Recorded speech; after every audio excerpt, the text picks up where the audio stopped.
Washington football. Woo!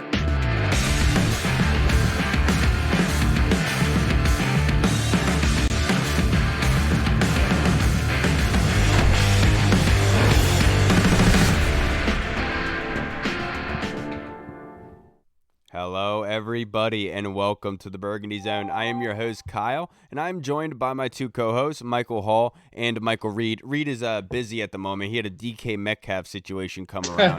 He had to get carted off. But the Burgundy Zone is a part of the Frederick Podcast Network. You can find out more by going to www.listofrederick.com. But we are rejoined by special guest, Mr. Ryan Fowler of the Drive Network.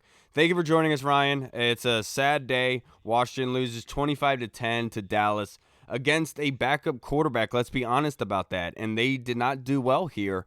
What went wrong yesterday, Ryan?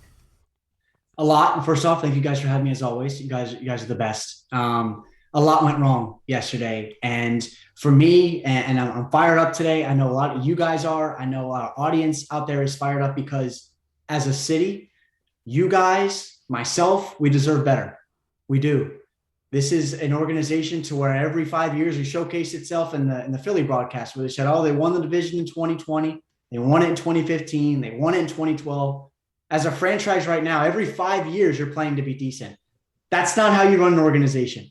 And right now you're 1-3, you're 0-2 in the division, and you're not playing good football. And yesterday was ugly again for the third straight week. It was. And I have to get your opinion.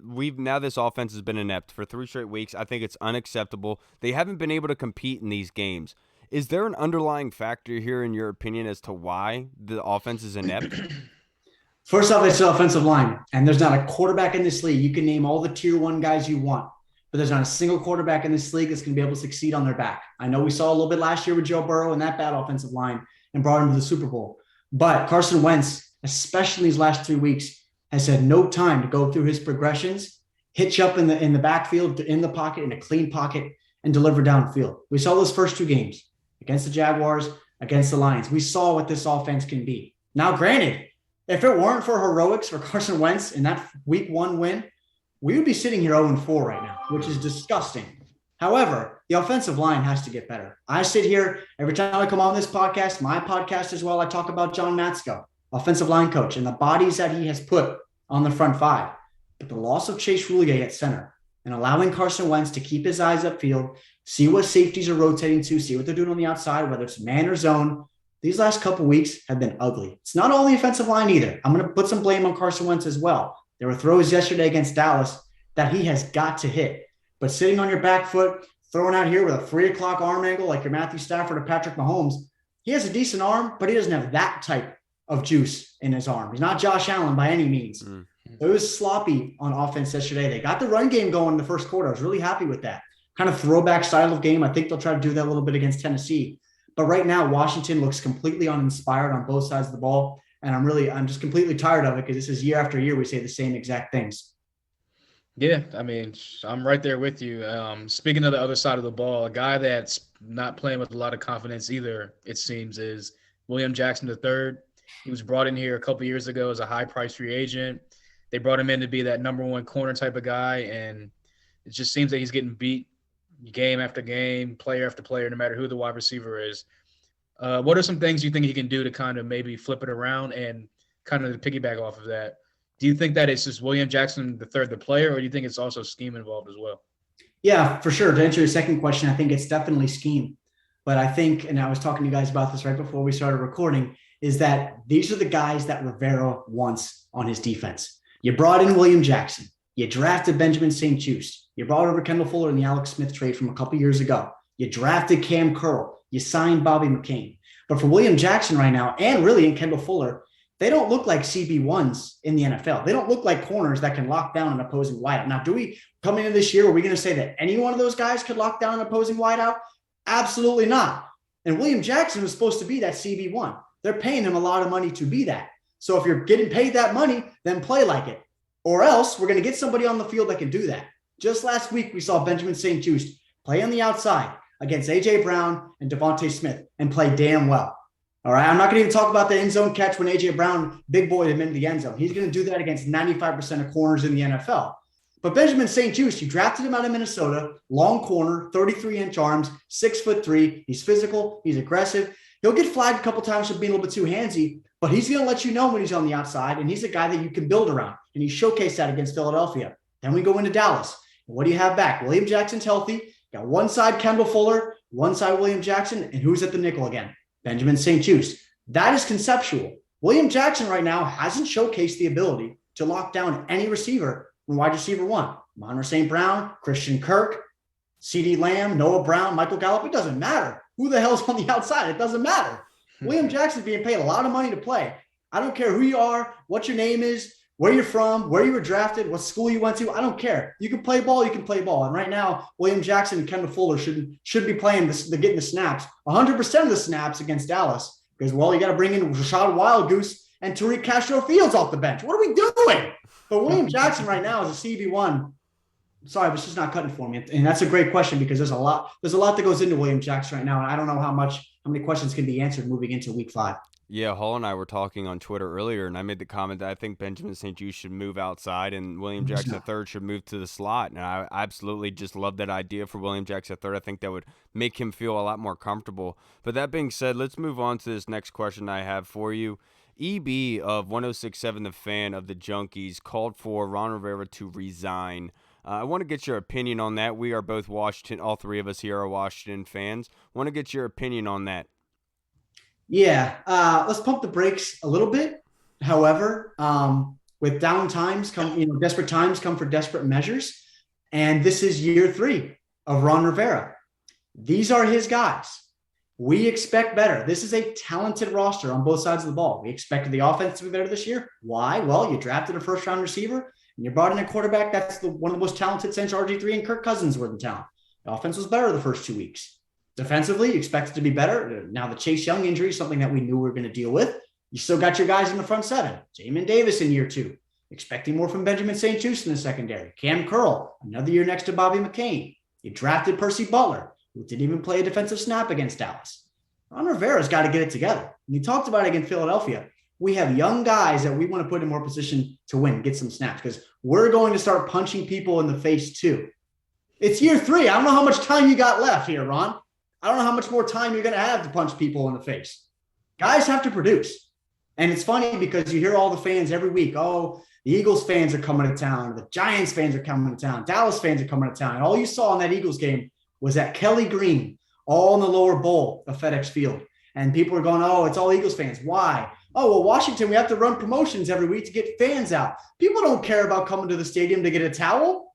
It doesn't matter if our colors were purple and pink. And we were the bars of soap or the unicorns. Nobody gives a crap what the name is. They care about what the product is within the hashes.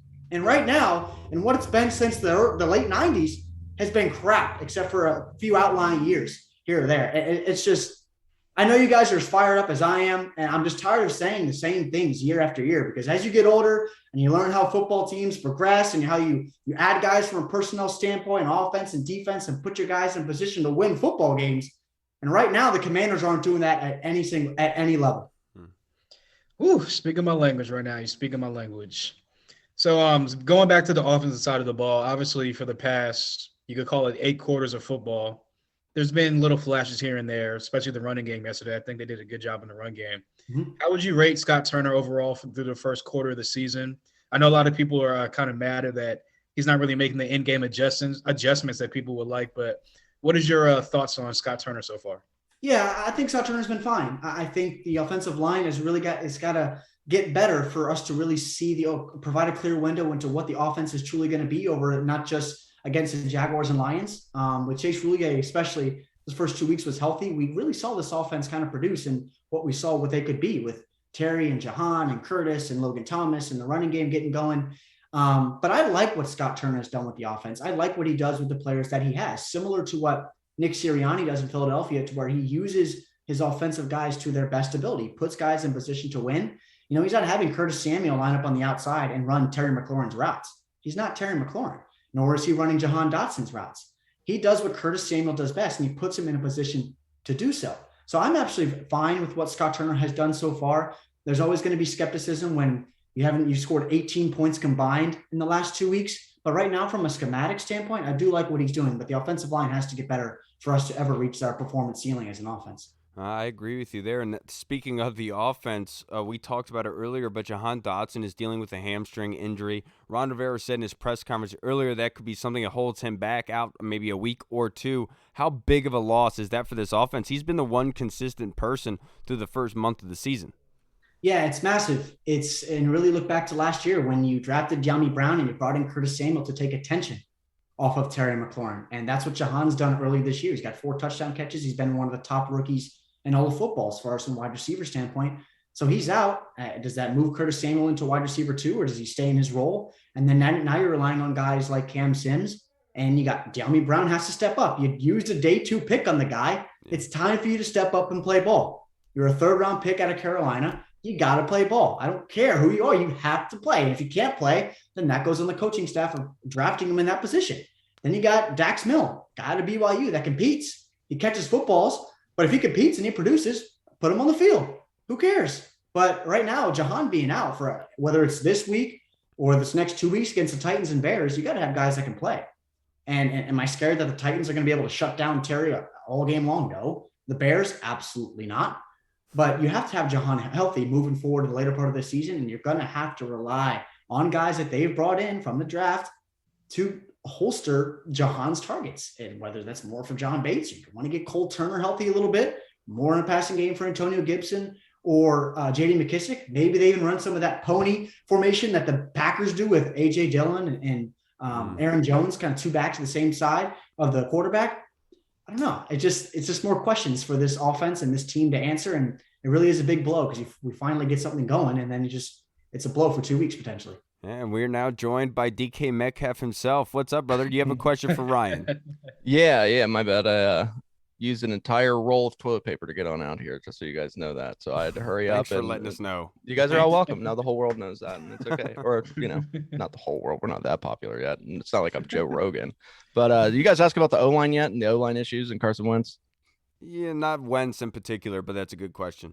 Okay, well, yeah. So obviously with everything going on, I mean, we see Carson Wentz getting sacked, and it seems to be a combination of things with the O-line and Carson holding on to the ball too long. What can they do to get Carson out of the slump? I know Carson's a roller coaster ride. We all know that. But what can we do to kind of get him more comfortable and get the ball out of his hands faster and really get him on a roll? Yeah, I think we saw it early in the Dallas game. It's running the football, right? We know the running game keeps linebackers, it keeps safeties on as they pull up. Then you open that play action over the middle of the field. You have the bodies in the building to do that. Logan Thomas, John Bates, Amani Rodgers, if you got to play him. We saw in the preseason he's able to play a little bit. You got to run the football, and they ran it really well. But Dallas, as we move into that second half, kind of bolstered the box a little bit. They understood that they can get after the passer in a second and a half, 2 seconds when Washington was chasing the game again, just like they were in the last few weeks. But you got to run the football, and I think everything else will open up for Carson Wentz, but he's just got to get some time down the pocket to look downfield for more than a second without somebody in his face. Right, I agree with you there. Now, to wrap this up, Ryan, I only have a couple more questions for you. But in this game, Washington had 11 penalties, which is absolutely just atrocious. And for like 130 yards, something like that. Is that just a bad game? Is that a lack of discipline? Or is that just the Zebras being in Jerry World? It's fun because whenever you're losing, you're always going to complain to the refs. Right. But it was kind of ridiculous, though. It was. We're not going to complain to the refs. Of course, there are a couple missed calls. I'm not ever going to give credit to Trayvon Diggs. I think he's a complete turnstile in the back end. He makes plays in the football. That's fine. But there were a couple holding calls he could have gotten called for, especially there in that second half when Terry got more involved in the game plan. Because we all know the first portion of the game, first 30 minutes, Terry McLaurin obviously doesn't exist in Scott Turner's offense, which is another mystery to go on. But penalties for me is a discipline thing. It's an effort thing. It's a buy-in thing. You have to be disciplined on both sides of the ball, whether it's holding, whether it's being a false start or offside or downfield. I mean, you saw in that second half yesterday, and Dallas is in long third and down situations. They line CeeDee Lamb on one side, Noah Brown on the other. You got Kevin Fuller in one-on-one. You got William Jackson. Run a go route and see what happens. Either as a PI or as a completion or as a touchdown. It's just putting your team in a situation to win, and conceptually and schematically, well, putting guys in man on the outside. You paid William Jackson, just like we talked about a couple minutes ago, to be that lockdown corner on the outside. Well, committing pass interferences once every 3 or 4 shot attempts, it's not going to win you football games, let alone the fact that we can't cover anybody over the middle of the field to save our life. You got Cole Holcomb chasing Michael Gallup in the back of the end zone.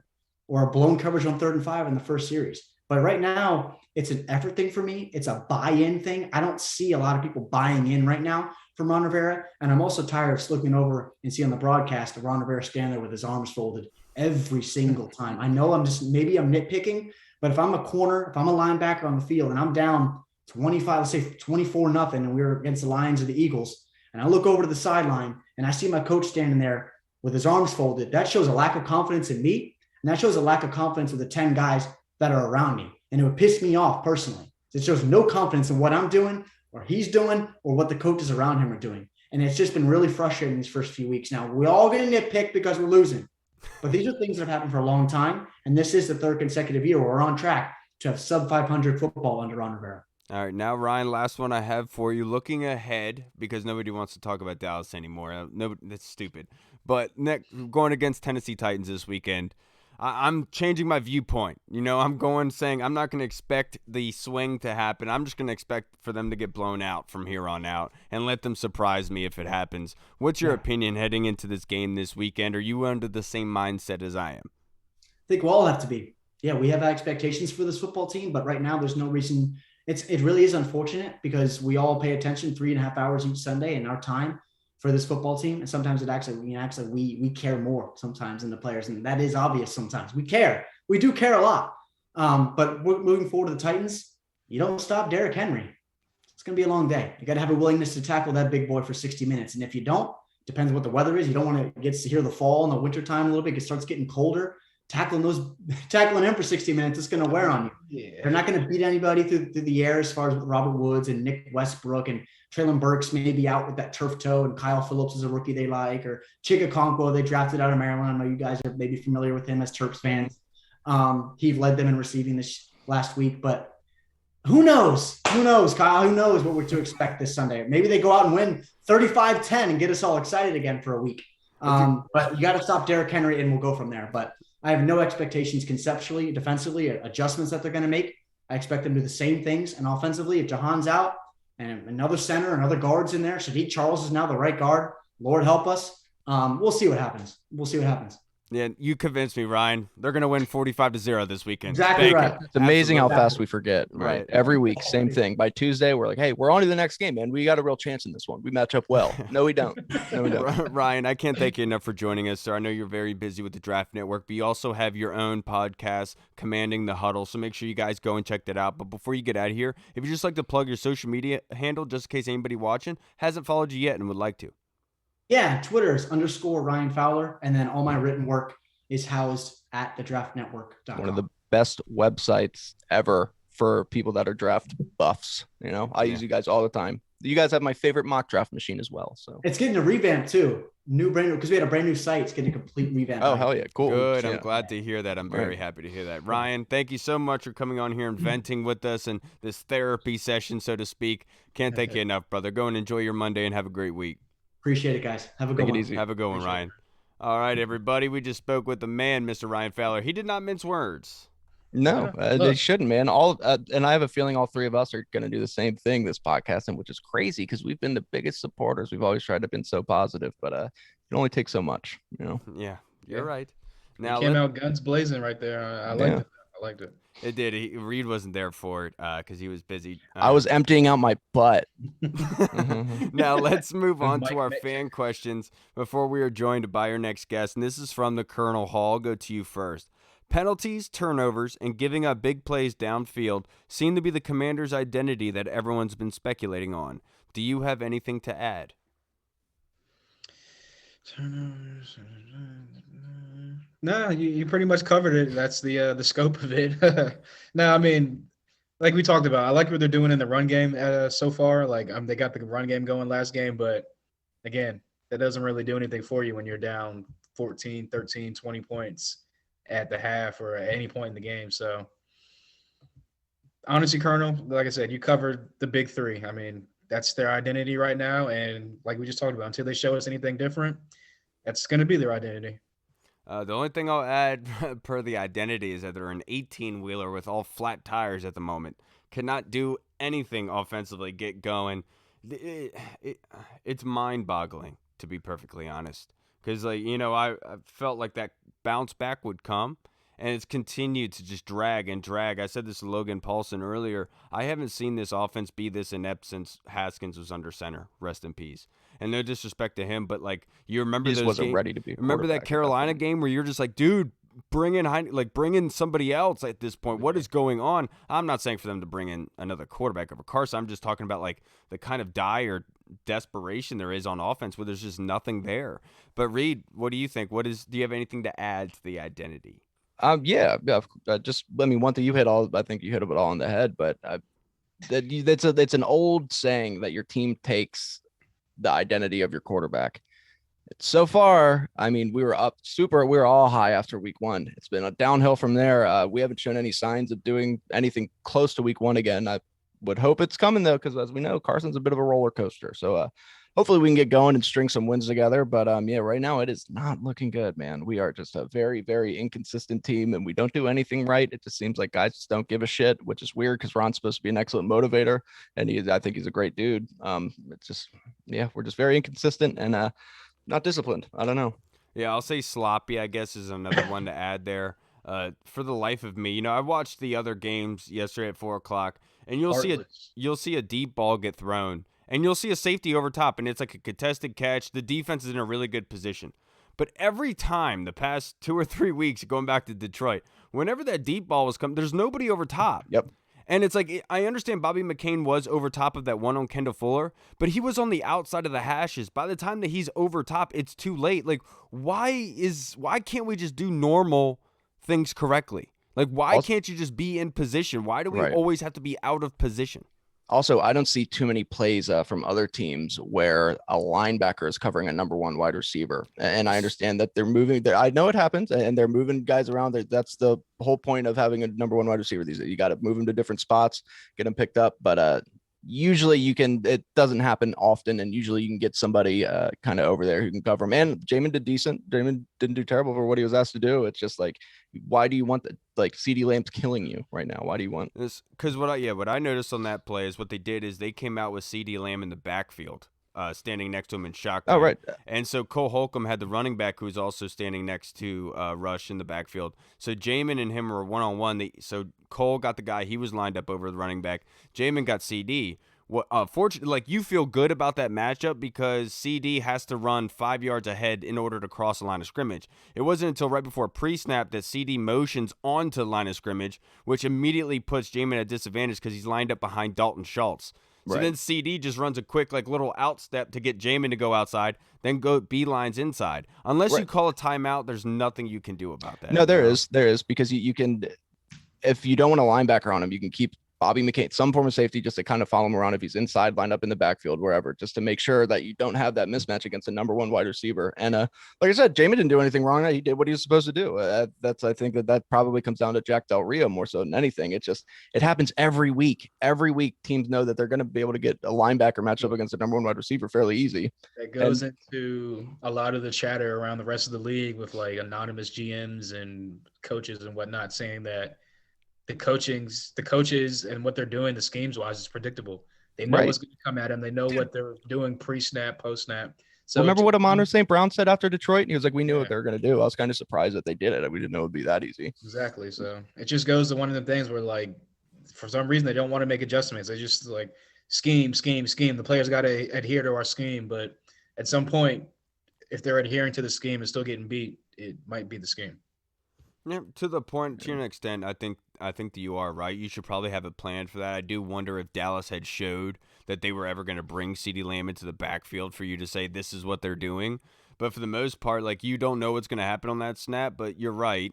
You should call a timeout. You should adjust in some breath because, like, if a running back went out wide, then put Jamin out wide, then bring the corner in to line up on CeeDee Lamb, which is smart. I just don't know if they ever showed that before. You know what I mean? No. But if it happens to you 2-3 times a week, every game, you just got to prepare for it. I mean, look, like I said, luckily, I mean, Jamin didn't do bad. I mean, there was one play where he actually locked up CD. It's just like, this is going to burn you, and teams can take advantage of that, and it's going to happen. Yeah. So. Now, this next question from the Colonel Reed his question is, I thought Antonio Gibson looked great yesterday. Are you happy they didn't decrease his role because of the fumbling issues? Yesterday, he had 13 carries for 49 yards. He did look good at spurts, but the running game obviously couldn't get going, right?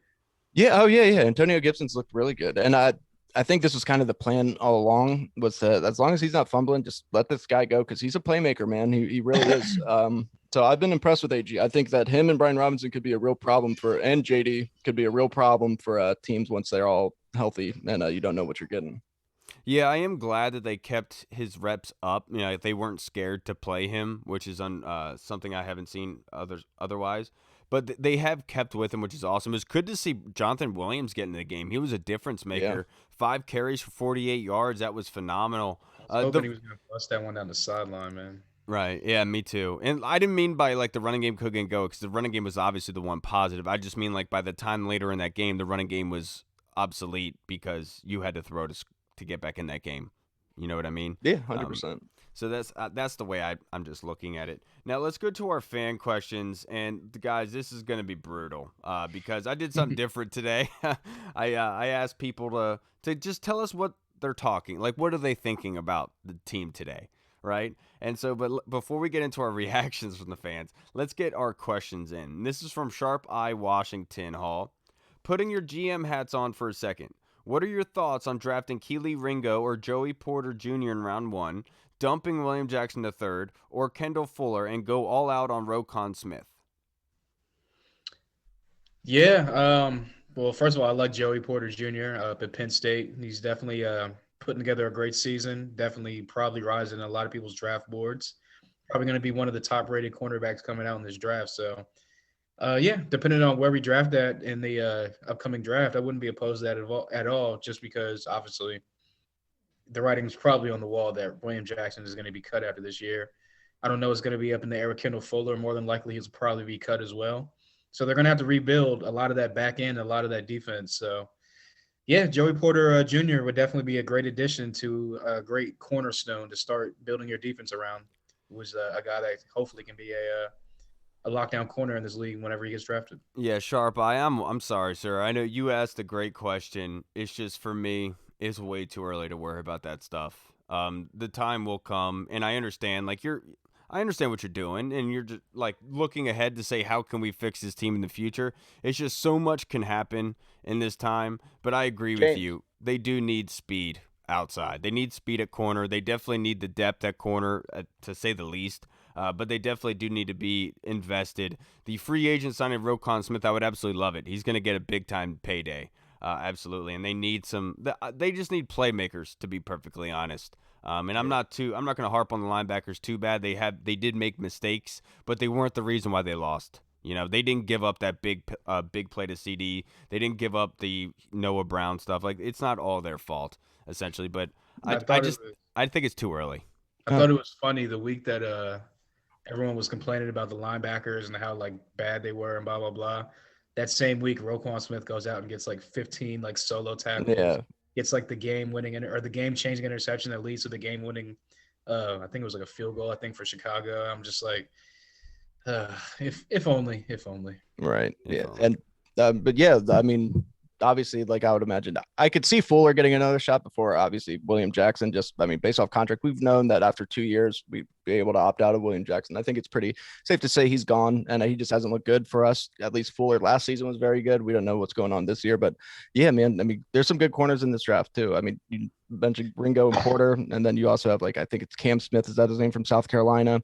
Who was Brian Branch and Eli Ricks too from Alabama. They're both pretty good players. Anything, man, whoever ends up appearing, and yeah, Roquan, of course, you're never going to turn that down. So got to do something, but yeah, it's very early, but I'm with you, man. I'm always looking towards the draft. I love it. So yeah, look, especially when our season ends this early. I love the draft too, but there's 3 months for me to be able to prep for it, get ready for it. Yeah, right, no, just because I like it more. Season. Yeah, because I like it more. Right. So before we are joined by our next guest, let's start ripping off some of these fan reactions from Twitter. So strap yourselves in, everybody. Put your seatbelts on. It's going to be a bumpy ride. This is from Todd Munn. We knew the defense was going to be bad without linebackers and it's USFL secondary, but offense is putrid. I'm not sure if I knew that. So I still, the defense, yesterday was not the defense's fault. Look, they give up big plays. Unfortunately, they will, but they also they gave this offense every chance that they possibly could. They played. I was actually very impressed with the defense yesterday. So that's good. maybe. I mean, they still giving up way too many big plays and they get confused. But yeah, this offense, man, especially after week one, we thought that things could be different. Right now, I don't know what it is, but something's got to give, something's got to change, or else I don't see us winning many games. No, me either. I More agree games. with you there. And that's just being honest about the situation. Yeah. I'm not trying to be a hater or anything. But this next comment is from Ball Out. Bishop Titty Jake. I like it. Sick. Love it. Scott Turner not making the correct adjustments on offense makes zero sense. We aren't getting the deep ball nor the run in the second half, and he does nothing to push the short and intermediate game. Just continues running and plays to the flats and screens. I agree with you. If you look at the next-gen stats, everything was outside, towards the flats, close to line of scrimmage, and it made it very easy for the Dallas defense to be able to just – because honestly, if you were just to look at that graph for the past 3 weeks, it would be almost copy and paste. And what was it? It was Carson didn't complete a pass further than 5 yards down the field to his left side the entire game or something, or he only attempted one, something ridiculous like that. Like, how does that even happen, dude? You're an NFL quarterback.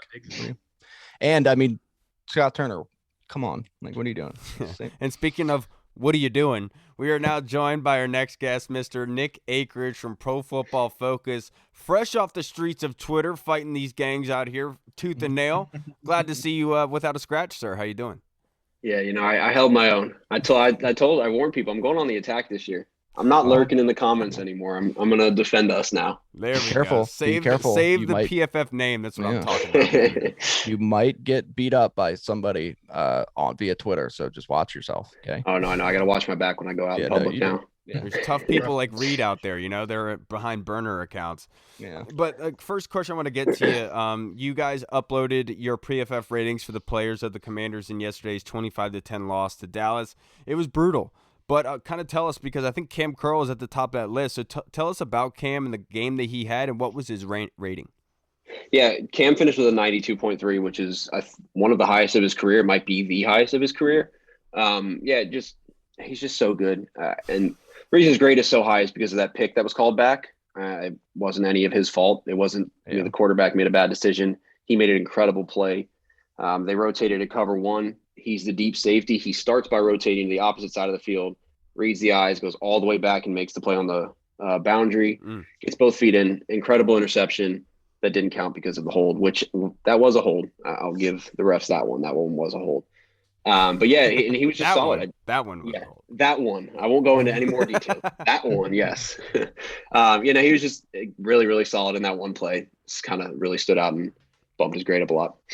What about so I know obviously what the little tiff started online earlier because of your guys' ranking of Samuel Cosmi, because some people, I mean, he kind of sticks out, but then again, you guys are watching tape in depth. You guys are watching it from different angles. You guys have multiple people looking at it. You watch every single play. How did Sam Cosmi do? What did he ended up? What, a 77 or something? Yeah, 76.7. Cosmi's grade is always boosted by his run blocking. It just always is. And fans don't really care about that. Like they would say, "Oh, run the ball," but they don't really care about who's blocking. They just like the running back. Right. But yeah, Sam Cosmi is an incredible zone blocker. When they run these outside zones away from him, he can cut off the 3-tech. I don't want to get too technical here, but it's the guy that's lined up over the guard. So he is essentially moving an entire gap over and getting all the way across his body to turn him out of the zone. It's one of the most impressive blocks that you're asked to do as an offensive lineman, and he does it consistently well. We grade those very highly. So his run blocking grade will always stand out. I think because of that. It's considered like a long block because of the distance just to get to the blocker, the defender. Yep. It's a reach block, long block, whatever you want to call it. He's moving an entire gap over out from where he started, and it's just very impressive. So those are always going to grade highly for him. His pass blocking was 70.9. We charged him with a sack, 3 other pressures. It's just pass pro isn't his best. And again, fans like to just think pass pro. That's it. That's all they think offensive linemen do. And when you see a quarterback running for his life like Carson Wentz was, they think the entire offensive line can't possibly have a good grade. Now, Cosmi had some bad reps. He had some very, very rough reps. The sack was not good. Had a false start, possibly 2. 2 guys moved at the same time, so it's tough to really blame it on him. But yeah, so fans like to, just yell at us whenever an offensive line gives up some sacks. I will say the rest of the offensive line was not great. Trey Turner, not great, pulled out 24.6 overall. Sadiq Charles, 33.6 pass block. Okay, so we got some improvement with Sadiq in there. There we go. Again, Sadiq is good in the run. Him and Cosby both very good in the run. But did you see that picture of him blocking Andrew Norwell? That was Leno. Was that Leno? Okay. Yeah. Yes. That picture didn't do it justice. That was I know it didn't, like but it's just funny because it's like classic Commander. It is funny. Right. Leno just kind of whiffed on his block, and he's turning around to try to get him, and then Norwell is moving in his zone, and it's not the best look, but the University of Florida had a much worse block on their own player. That was real. That went viral. Yeah, that one. Yeah. They were actively pushing and blocking each other, so it wasn't that bad. But yeah, offensive line. And then they started kissing afterwards. Remember that? They ripped off helmets and started making out. Yeah, something like that. Yeah. But offensive line play is tough. It's so tough to see from the broadcast. And I know a lot of fans only get the broadcast, and you can watch the broadcast multiple times, but you can't see Sam Cosmi cutting off the backside defensive tackle on that. You just can't. I mean, It's tough to see, and I'm not trying to say like we're better because we have the all-22. We just have had more time. I mean, I could say that, but you guys have multiple people looking at the same stuff. It's not just one person. It's not me. I graded the defense yesterday, but we have 4 or 5 people reviewing it. It's not just me. Right. And it's multiple opinions. What? So yeah, people are always going to hate us. They love to yell at us when things go wrong. You don't run PFF? Yeah, I do actually. I don't get this guy. That's why I'm stuck here in this house. He is definitely greeting everyone. Tag him in every PFF. But wait a minute, this guy that I like had a sack, and he had a pretty good game. The fact that you have Samuel Cosmi on there over him, why? What is going on with you? Well, clearly we hate him. We're dumb. We don't know what we're doing. Yeah. Our formula sucks. Thank you. Got to restart it all. Thank you. Redo it all. A lot to me. Yeah. Thank you. Yeah. Well, someone's formula that has sucked for the past, call it 8 quarters, is Carson Wentz. What did you have him graded out as, and what was your opinion of his performance yesterday? Yeah, he finished with a 50.9. Not great. This Carson Wentz, man. This is what I was afraid of when they went out to get him, and what I was afraid of when it's always been Carson Wentz.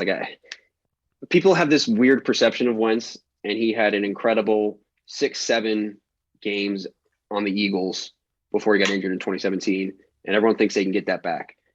But he was playing in a very chaotic style, and it was something that if you look at the kind of like the deep numbers, raw numbers, look back at what he did, it's a very unsustainable level of play he was playing at. It was third down, scramble, find some crazy play, and it was all working at the time.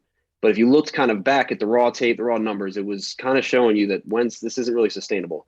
And that's what he showed the rest of his career. You still have those crazy plays, but you're now seeing the inconsistencies. He's just, I don't know, he just wants to take off and run instantly. He doesn't trust what he's reading, and he's just not making the right reads. I mean, I posted on Twitter, I don't think he can read a cover 2. Every time there's a cover 2 and there's a safety rotating over the top, he's just throwing it right at the safety. Like the one time he tried to hit Terry, or the first time he tried to hit Terry deep, they were clearly playing cover 2. You had the corner step up, the safety rotating over top. He just tried to throw it right at the safety. I mean, it's always good to know that in order to confuse your team's quarterback, you just got to play cover 2. Well, apparently that's the problem with every quarterback in the league. They can't recognize cover 2, so it's not just a Carson Wentz thing. Well, yeah, no, but it is. Yeah, okay, maybe. Yeah, it's just, I mean, it's disheartening because playing quarterback sounds so easy. That's so disheartening, Nick, because honestly, that has been something I've been watching and seeing and having the thought. But I'm like, yeah, there's no way, right? He has to be able to know. But hearing somebody else say it, it's just like he just panics. I mean, he panics in the pocket, and when he does get a clean pocket at times, it's not working. I don't know what what happened. It's like he doesn't know, it's almost like he's not comfortable, not saying he's not comfortable because of the offensive line. Obviously the offensive line's been atrocious, but it's like he's not comfortable with the routes are being ran. He's not throwing things with anticipation. It's like everything is just taking too long sort of thing. But I mean, and you can make the argument it's because he's new in the offense. It's a new offense. It is 100%. And offenses are very difficult to understand. So I think you just kind of have his lack of confidence in himself, his lack of confidence in the game or in the playbook. He just, I don't know, lack of confidence in the interior O-line, and that's a problem with a quarterback if you can't step up. I mean, it's a nightmare. It's not going too great. Maybe he should have given that fan who asked him his wedding band, because maybe his wedding band's sucking out all of his talent. You know, it's like Space Jam, the basketball in Space Jam. I forgot someone did that. That was incredible. Incredible. Now to wrap this up, Nick, I only have a couple more questions for you. But Washington defensively was 5 of 15, held Dallas at 5 of 15 on third down, which is pretty good. But they gave up some crazy big plays on the passing defense, and you watched the defense. So what's going on with these corners with Kendall Fuller and William Jackson? Bobby McCain not being able to play over top as the deep safety at times being picked on at that point. What's going on with these corners, man? Yeah, it's just square peg, round hole everywhere, basically. I said it before. Fuller's best when he's off zone and can read and react and see things and break on them. Jackson's better press man. Then they stopped playing him press man. So now he's trying to learn how to be a zone corner and stay back. And then now they're like, go press up again, play some man again. And it's just like you're taking a player out of his element to play to fit to your scheme. It was just never a great match to begin with. And now they're trying to mesh them together and it's not working. And Jackson has absolutely no confidence. You can see it the way he plays. Fuller's the same. Yeah. It's just a mess. Don't tell me that, Nick. I'm sorry, I already man. knew that. No, I already knew that, but it's just crappy to hear you say it like that. I know. It's the first weekend in October, and I'm ready for college quarterback film to go. So that's how we're doing it. Absolutely. Now, the last one I have for you. What is a positive takeaway from this game? One that I guess I could point to is the fact that, we went into this game saying you got to stop Tony Pollard and Ezekiel Elliott, and the defensive line did a good job at that. So what is a positive takeaway from this game, if there is any? I would say Cam Curl in the interior too. Jonathan Allen's grade was weird. Like I said, I did the grading of the defense. If you look at our raw grades, it's incredibly impressive.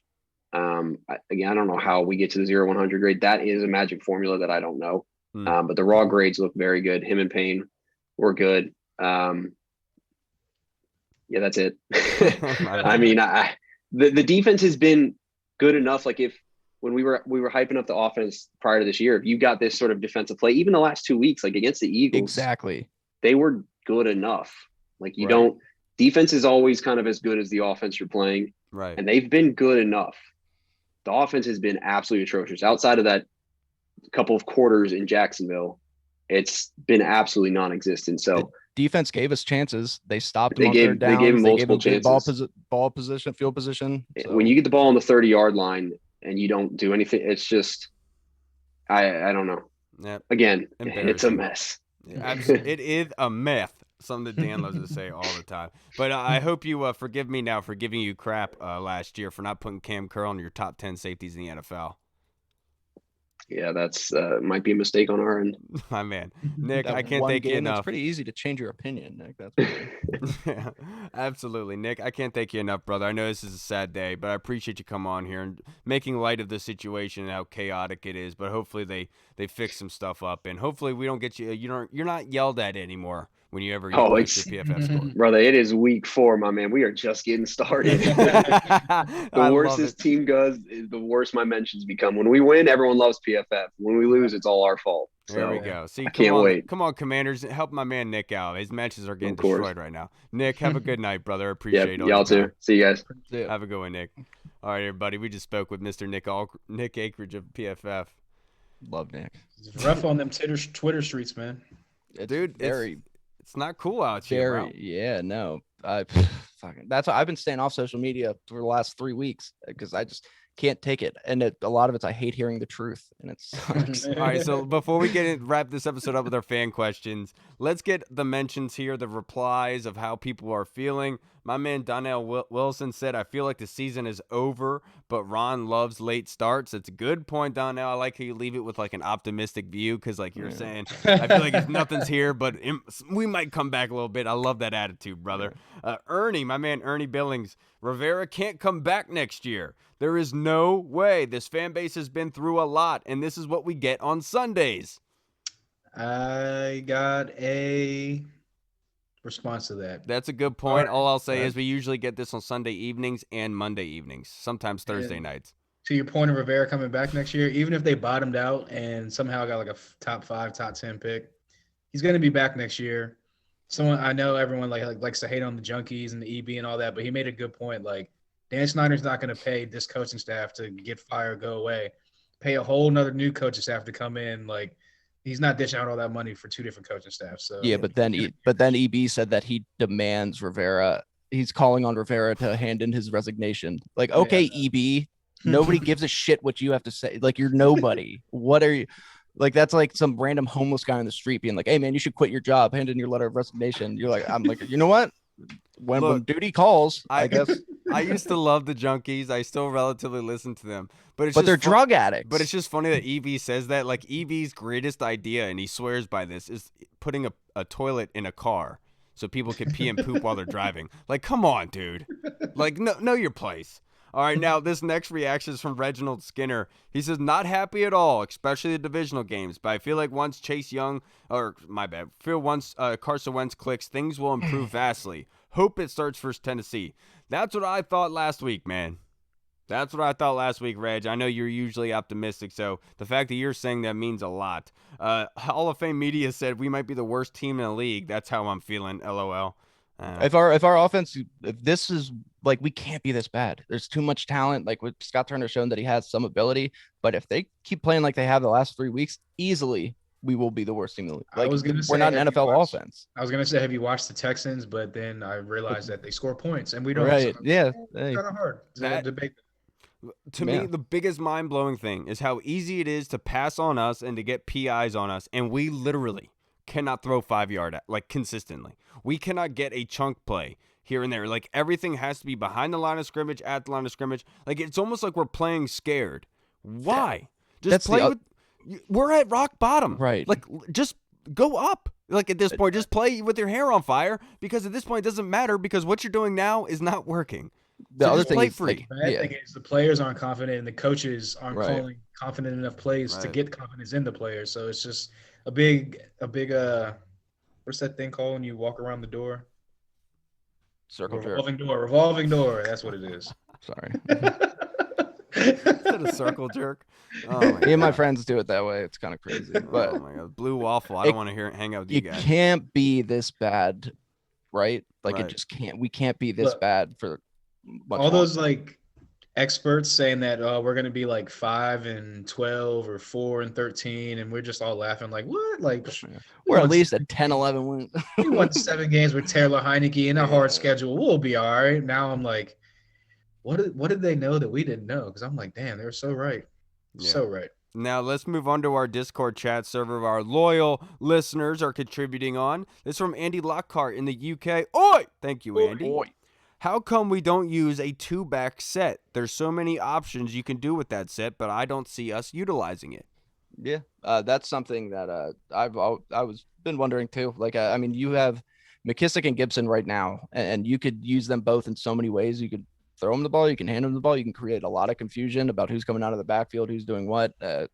You could do a lot with. I don't understand, especially when Brian Robinson gets back. I mean, you put JD out there in like the slot and have Gibson and Brian Robinson in the backfield. You don't know who's getting the ball. If there's going to be a reverse, you fake the reverse to JD. You do whatever you got to do. I mean, but there's just it's so simple. It seems like other teams, like we talked about, they move their best players around. CeeDee Lamb, they try to get him in position so that way he can get open.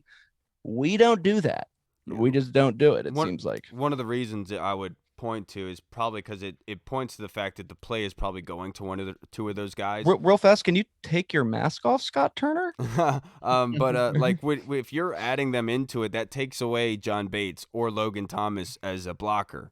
And so basically at that point, you're saying, okay, we're going to go pass heavy here. Do you bank on the offensive line being able to generate that rush? But I love the confusion aspect of it. Absolutely do, and that should be utilized. Get your best guys on the field and then find a way to be able to attack the defense. Right now, it doesn't seem like we are attacking anything. To your point, Andy and Reed, it just seems like we're taking whatever the defense gives us, and there's no attacking. And when we do attack, all the DB has to do is just get in the way of Terry McLaurin on a go route, and then the refs are like, oh, yeah, he was playing the ball. Right. I don't like my offenses to be pushovers. I like my offenses to be Bill Cosby's. I want them to take whatever they want at any point, catch them sleeping, and just go to town. Like, light them up. The jello and the pudding. Yeah. I think it has. Paul, are you going to go? Man. I think it has to also do with like the predictability aspect of everyone always talking about. They're just so predictable. They're predictable with this, predictable with that. Scott Turner likes to run his offense out of the 11 personnel, which is like one running back, one tight end, the 2-by-1 sets with 2 receivers on one side, 1 receiver to the opposite side. That comes out of 11 personnel. So it's just, again, it just goes back to being predictable. Who doesn't like to switch things up for the most part? And yeah, I don't know. I don't know why. And if I knew the answer, I'd probably be a coach. So who knows? Yeah, the one thing that we know for sure about Scott Turner is I guarantee he is very vanilla and generic in the bedroom. I guarantee it. Just same thing constantly. Same thing. Never switching it up because he hit a home run once a long time ago. Like, never switching. Missionary Mondays and Tuesdays and Wednesdays and Thursdays and Fridays and Saturdays. And now Sundays this next question is from Tony Shivers. Thank you, Tony. You're the man, brother. Another season with optimism crushed in October. Other than being happy for Brian Robinson Jr. being okay and getting to play, what are you looking forward to, Reed? Well, like I said, the defense actually surprisingly, I know they give up a lot of big plays. I know that, but they did enough for us to be in that game. They did enough for us to win. I'm excited with the direction of the defense. We've seen what the offense could possibly look like at times against Jacksonville. Now, was that really us? Who knows? But I like to think that that's in there somewhere because we have a lot of potential, a lot of talent on that offense. So there's still time. It's still early in the season. If the defense is playing good, then hopefully this offense will get enough chances and they can finally get something going. And maybe we can be, I don't know, competitive. So, what am I looking forward to, Tony? You're putting me in a rough spot here, man. Because of Christmas is coming up. Because of how I've been feeling today, just down in the dumps, just no hope in sight. But that being said, what am I looking forward to? We're going to the Super Bowl. I don't know. I don't know. I'm looking forward to them doing just enough to get my hopes up again. Yep. Making themselves just relevant enough that they'll be outside of the top 10, right back to like 12 to 15 pick. And they'll be right in the middle of the pack again. And they'll run it back with the same old cast of characters, maybe a new coordinator here and there, but it'll be the same cast of characters, maybe a new quarterback, maybe not. And it's just the revolving carousel that has been the 7-win Washington team for the last couple of years. Yeah, I'm just looking forward to them going up from here. This is like rock bottom, essentially, in my opinion. Looking forward to finding out what shaman put this spell on all of us where come Wednesday, Thursday, we forget what happened. And all of a sudden we think we have a chance on Sunday. Yeah. Like, it's like, we all just are like, actually, no, we match up well against them. I should have known. We know when our offensive line's playing like this and Carson's picked playing them like to this. win on the last episode, so I should have known we were going to lose anyway. Yeah, but see, I picked them to lose against Philly, and I was right. So, Now this next question is from Scott Hartley in the UK. Oi, thank you, Scott. Hall, if you haven't, my bad. If we are 1-6 or 1-7, do we think it's smart, if it's not already happened, to bench Wentz as a 2023 second rounder is riding on him? If he plays 70% of the snaps this season, the trade moves up to a second rounder in this year's draft that we gave away for Wentz. So he's asking Shout out to Mitch Tischler. I think he did the math and kind of worked it out, give or take. I think it's if he plays every snap from here until I think it was week 11. No, a little past week 11. The Giants. I think he said about halfway through the first or midway through the second quarter, something like that. Then that'll be 70% of the snaps. So what would it be? 1-7. That'd be 8 games. Yeah, I mean, at that point, the season more than likely is lost. You're not gonna peel off 8 straight to make the playoffs, get a wild card spot at that point. So yeah, I would fully expect them, even though that. I retract that. They're stubborn as hell, so they probably won't sit Carson Wentz. They'll probably just keep pushing forward with whatever they're doing, and that'll get us to about 5 to 6 wins, like I was talking about, and we'll be outside the top 10.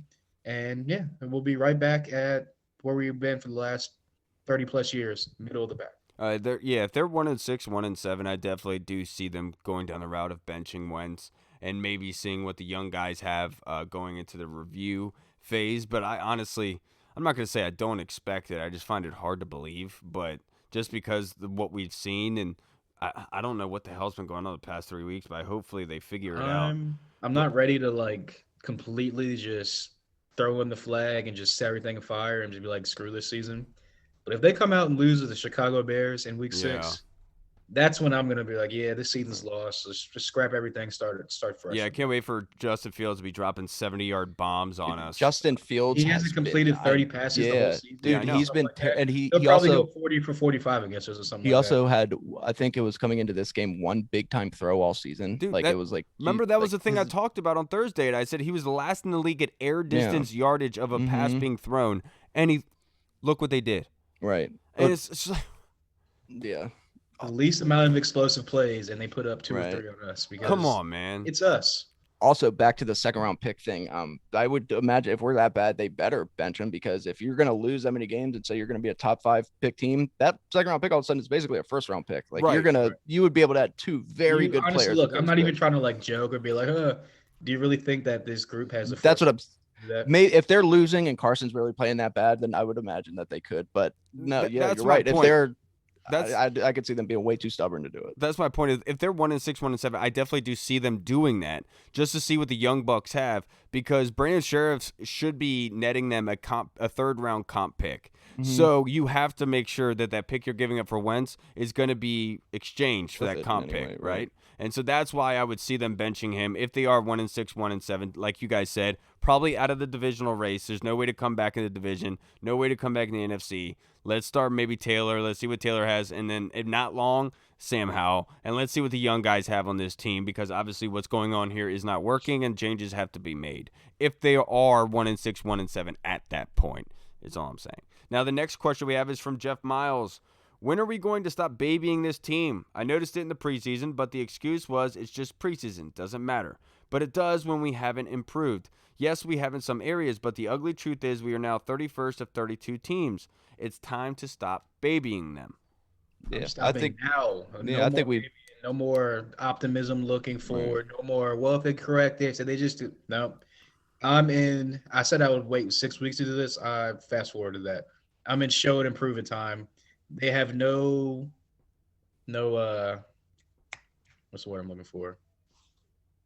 Confidence. Yeah. End of rant. I don't know. Yeah, no, but I'm right. Yeah, I mean, I think we've kind of shown this episode. Like usually we're trying to at least look on the bright side of things and bring some things up. But I think there's no excuses. Like right now, like we're just a terrible football team, and it's embarrassing. And yeah, I think you're right, Hall, because we did say like we'd give them to about week 6, but we also put in the caveat, like if they come out though and they like straight up lay an egg again against Dallas or whatever, then we're gonna have to give up. And we're getting close to pushing that button, because they are right on the cusp of. I'm not going to give them the benefit of the doubt until I see anything from them this season for multiple games, not just one decent game with 2 good Isn't quarters. it so sad that as you're sitting here, I'm thinking to myself, like, man, they come out and beat Tennessee on Sunday, and then they beat like, right. Then they'll be 3-3. They're right back in the mix with 3-3, and it's just that little thing in the back of my mind of the optimism is just like still burning slightly, but yeah, it's getting dimmer and dimmer real fast. Yeah, I certainly don't think anyone is babying them. Because like the fan base is rabid on social media, dude. If you anything that you post on there, it's literally what everyone's been crapping on Jamin Davis. This is just what happens. You know, honestly, when you start 1-3, you shouldn't be babied. You shouldn't, especially the way that they've played the last 3 weeks. In some of these games, they are winnable, and they completely take themselves out of it. You shouldn't baby that. You shouldn't reward that in the slightest. You should be in their ass, and you should be telling them what the hell is this, because, to be honest, all Ron Rivera has to do is sit and say, yeah, look, you guys can sit, look at me, you guys can blame me for everything that is happening here, and as players, that's fine. But if the players don't play for Jack Del Rio, if they don't respect Ron Rivera, they should be fired, because this is your livelihood. You're here to be paid to do a job. You're never going to like your boss. Do you know how many bosses I've disliked? Hundreds. You know what I'm like? Come on, dude. So a lot of jobs, man. Right. No, I know I exaggerated. Not hundreds, but you know what I mean. Yeah, if we want to be in their ass, we need to go out there and make a trade for Carl Nassib and sign Michael Sam, and we can. Yeah, but it's just that one. No, and like I understand, like we're not supposed to be babying them or anything like that. A lot of the times it's trying to be the other viewpoint, because it is mostly negative. And that's why I don't think that anybody's babysitting them. It's just sometimes there are rational and logical explanations for why things are happening. And it's unfortunate that they've started this way the past 3 weeks, because they needed the optimism. We talked about it last year. They needed a good start to the new Commander's name, and they had one in week 1, and that just completely fizzled out. And I'm not sure what's going on, but I could guarantee you they're not babying them. They're hard on those guys. They just don't say it publicly. At some point in time, if it keeps going south, something will come out of the locker room. Something will come out. Someone will have some anonymous source come out to someone in the media and say, this is what's going on. This is what the problems are. Blah, blah, 100%. 100%. Yeah. Just give it some time. Things keep going south. You'll figure out what's going on. Yeah, because honestly, what my end point was before I got carried away by the ass talk, basically that Rivera they can blame Rivera for everything that's happening, as in the players or fans and everything, but Rivera at the end of the day could walk away from this and say, I can go into any team, honestly, as an executive, as a helper, as a coach, anything like that. My tenure, my history is not tarnished at all in what I've done and what I've brought here, going through cancer here, trying to help with the rebuild. Obviously, no excuses for that. But the fact is as players, what do you have as your tenure? Because all you have is losses, is getting your ass kicked and made an embarrassment of. So at the end of the day, the finger pointing has to stop, because you're the ones out there. It's your name on the jersey, and that's the reality of the situation. Either you pick it up or you don't. If you want to blame your bosses, that's something betas do, and that's not what you should be doing. Honestly, they need a leader on that team to grab that locker room and to say, get your head out of your ass. Let's freaking play, because it's horseshit what I've seen the past 3 weeks, to be perfectly honest. It's pathetic. When did we become the Browns, man? This is crazy. Absolutely. This pathetic. is like this is the worst football I've seen in a very long time, especially because like expectations, like if you look at our roster, like I said, we're talented. I mean, we have a good amount of talent. So that's one of the things where it comes back to, is it a player thing or is it a coaching thing? And it's got to be some form of combination of both. But yeah, you're right. Rivera can only do so much. I mean, the guy's got to go out there and execute, unfortunately. Isn't it bad? It's week 5 and we're talking like it's week 15. Right. Yeah. And we just lost it. Yeah. And the crazy thing is, I don't know, man. I don't know. I just don't know anymore. Look, I do that. Can they turn it around? Absolutely. That's up to them, and that's what I've been hoping for the past 2 weeks, and that hasn't happened. And it's weird because last season it was like the defense would play well, but the offense with Heineke couldn't score points, and it was like the similar type of thing. But I was against one of the best schedules in the NFL. This is one of the worst schedules in the NFL, and that's happening again with the guy we're paying $28 million for. This is what like makes me just like so much, is because a team like the Giants, right. What they have more talent than the Giants. They literally way have more talent. One person on offense and defense, and that's Saquon Barkley. Right. One like superstar player, and you know what? They're 3-1 or 2-2, whatever the record is, because of coaching. Yeah. Because their coaches put them in positions to make plays, to succeed, because they're buying into what Brian Daboll is talking about. Right. We have 10 times the talent here. Right. We have 10 times the talent of a team like the Jets. Do you want me to be honest? A team like the Seahawks. And all those teams look light years better than what this team looks like. One thing I will say, their secondary is not as atrocious as ours. But ours shouldn't be. Ours really shouldn't be that right. bad, And barring Cam Curl, but besides that, they are getting ran all over. Anything is happening to them. The run defense has progressed the past couple weeks. They've done their job. They did what they needed to do. Yeah. The back end is still giving big plays, and it's crazy. Because you want to be able to feel confident about the secondary. And I love Chris Harris. I think he has a great future in this league. But when are we going to see results? And that's the unfortunate part. And like I understood why they would give Scott Turner an extension, but I thought the timing was weird. And because he hasn't really showcased it yet, I thought after this season was going to be that time. The whole thing was like, he should be able to be a lot better now because he has a strong quarterback. He should, but like, hindsight, we didn't know. I mean, we don't know. Crazy. It's gonna be crazy when the offense finally like turns it around and the defense regresses again, and we're just right back to where it was. Just a seesaw effect. And I don't want to pick. I feel like Scott Turner has been picked on a lot because I just feel like, honestly, I feel like Carson Wentz has just honestly been and takes it asshole. Like he has just been atrocious, and it's unfortunate because I'm sure Carson is trying to an extent, but like Nick said, it looks like at times he's not reading the coverage, and he doesn't know what route to beat with that coverage. He doesn't know if his wide receiver is running that route. Like it's just not. To be fair, though, like he said, that's been Carson his whole career. He's gotten away with it. He does, and he makes a good amount of big plays. He does go through these slumps too, where if you'll notice if you look back at his stuff. But like you're right, like I didn't realize exactly how bad it gets. Like how can you not you've been in this league how long now? You've been playing this position your whole life, and like you've Dude. had success in this league. Like Reminds you me of can't Brett read a cover Favre. 2. Yeah. I try Well, not yeah, to go but he's crazy not on he's Twitter. not ripping people off and sending dick pics and stuff to secretaries that we know of. I try not to go too crazy on Twitter, but like, so when he rolled out and just kept rolling out and holding the ball, and then he finally threw it and then got the intentional grounding when he got like hit, was falling to the ground, threw it. Yeah, when Like, bro, throw the ball away. yeah. Like, why is it so hard? Hero ball. It's You hero just ball. That's what throw he's the always ball done. Hero to the ball. Yeah. sideline. Like, why are you just holding on to the very last millisecond and then all of a sudden it's, oh, gotta go. Like, no, like you said, it's year 7. What are you doing? Like, you don't even do that in high school. Like, what are you Right. doing? See, my whole thing is like I know this is a terrible example, but we're gonna wrap this up here, guys. But like if you watch Tom Brady, I know it's a bad example, but Tom Brady hits his 3-step drop. He goes 1, 2, 3, balls out. 1, 2, 3, 4, 5, balls out. You don't see that with Carson. You see a very slow, relaxed type of transfer with a play action. You're not seeing that command, that confidence. It just seems like he's running around with the chicken with his head cut off. And that's the unfortunate. compare Carson Wentz to Tom Brady? Like, you know what I mean, though? Like, that comfortableness is not there. Like, he's not making a determined read every time. He's going to the wrong spot. And it's, I don't know. I don't know who to blame, to be honest. I want to blame Scott Turner. I want to blame Carson Wentz. I want to blame the O-line. But at some point, like I'm sure it's a combination of Sam everything. Cosmi did a good job versus Parsons on many plays that Carson should have made a play on and didn't. Like, and you know what? And there should have been a flag on one. But regardless, guys, this has been a crappy episode. Hopefully we were able to make it light with you guys. It's a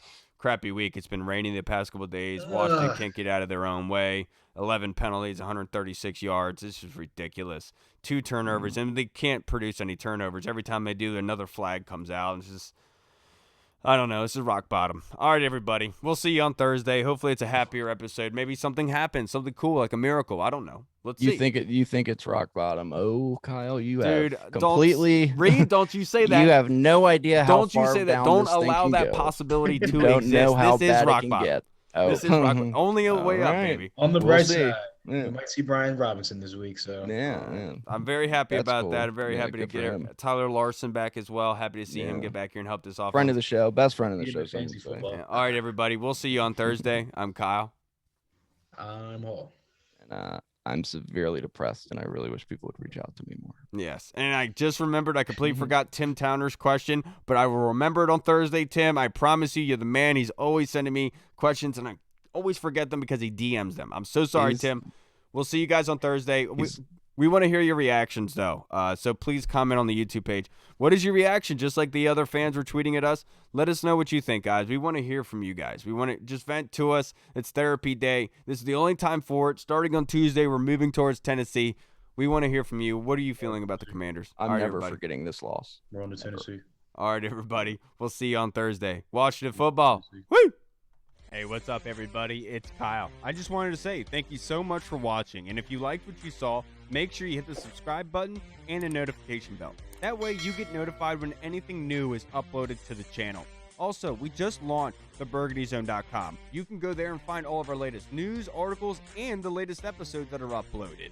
Again, we also have the Discord chat server, where all of our VIP folks are in, like Andy Burrows, Scott Hartley, Sergio Martin is in there as well. Don't miss out on the Discord chat server. Go and check that out. Until next time, everybody, Washington football. Woo!